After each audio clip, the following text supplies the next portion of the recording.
صدر اوباما کا اعلان یقیناً غیر متوقع نہیں ہے، لیکن جو سوال سب سے زیادہ تواتر سے کیا جا رہا ہے وہ یہ ہے کہ عراق پر حملے اور وہاں 7 سال فوجیوں کو رکھنے سے امریکہ نے کیا کوئی اہداف حاصل کیے ہیں۔ سن 2003 میں عراق پر حملے کے وقت general Richard Myers chairman joint chiefs of staff تھے۔ اس سوال کے جواب میں انہوں نے وائس آف امریکہ کو بتایا،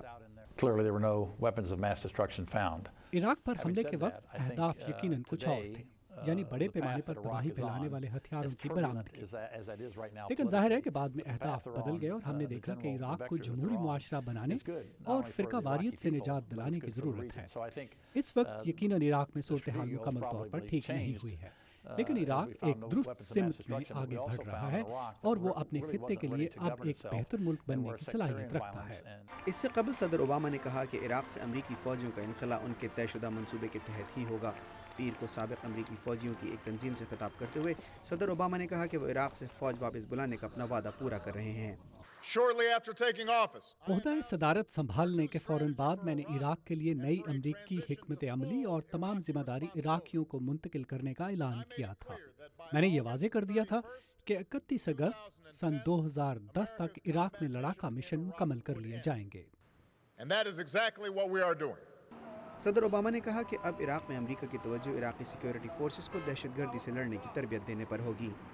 صدر اوباما نے اپنی تقریر میں افغانستان کا بھی ذکر کیا، جہاں امریکی فوجیوں کی ہلاکتوں کے اعتبار سے جولائی بدترین مہینہ رہا۔ اس خطے میں یا کہیں اور ہم القاعدہ اور اس کے انتہا پسند اتحادیوں کے محفوظ ٹھکانوں کو برداشت نہیں کریں گے۔ ہم ان کے ٹھکانوں کو تباہ کر دیں گے اور القاعدہ کو شکست دیں گے۔ عراق کی جنگ کے ناقدین کا کہنا ہے کہ عراق پر امریکہ کے حملے کی وجہ سے امریکہ کی توجہ افغانستان اور القاعدہ سے ہٹ گئی، جس سے دہشت گردی کے خلاف جنگ میں جاری بین الاقوامی کوششوں کو نقصان پہنچا۔ عراق کی جنگ کی وجہ سے کسی حد تک تو امریکہ کے وسائل منقسم ہوئے، لیکن یہ کہنا بہت مشکل ہے کہ اگر امریکہ عراق پر حملہ نہیں کرتا تو ہم اسامہ بن لادن کو پکڑنے میں کامیاب ہو جاتے، کیونکہ اسامہ کو پکڑنے کا سب سے اچھا موقع ہمیں تورا بورا میں ملا تھا اور اس وقت تک عراق کی جنگ شروع نہیں ہوئی تھی۔ عراق کی جنگ کی غیر مقبولیت نے امریکہ کے امیج کو ضرور متاثر کیا اور اس سے یقیناً دہشت گردی کے خلاف جنگ میں ہمیں مدد نہیں ملی۔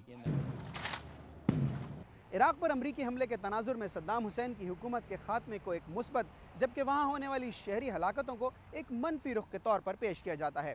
لیکن بہت سے مبصرین اس بات پر متفق ہیں کہ عراق جنگ کو مکمل طور پر ایک درست یا غلط فیصلہ قرار دیے جانے کا دار و مدار اس بات پر ہوگا کہ آنے والے برسوں میں عراق ایک مستحکم جمہوریت کے طور پر پنپ سکتا ہے یا نہیں۔ کوکب فرشوری، اردو VOA، واشنگٹن۔